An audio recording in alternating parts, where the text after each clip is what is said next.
With your permission, I'd like to talk about that double-blind study that showed that certain individuals can be extremely sensitive to EMF. If you can share the outcomes of that.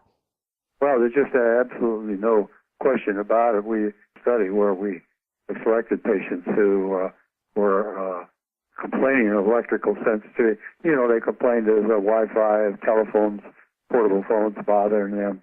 And we put them in the room and actually de-adapted them so that they were symptom-free. And then we challenged them with placebo and with the different frequencies and found that we could trigger the electrical sensitivity and cause them to have illness. The other thing we found was that 80% of the patients also had a chemical problem, which was the electrical part was built on top of the chemical problem. So if you didn't address the chemical problem, it wouldn't get better.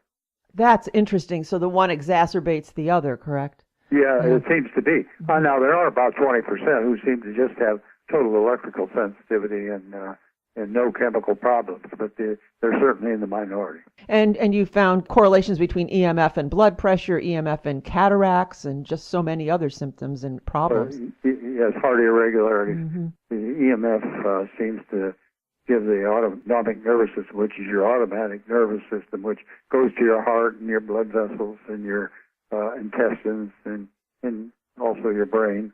There seems to be what we call a sympathetic surge from that. That means an adrenaline surge. The block of that, the parasympathetic nervous system, seems to be decreased in about 60 to 80% of the patients.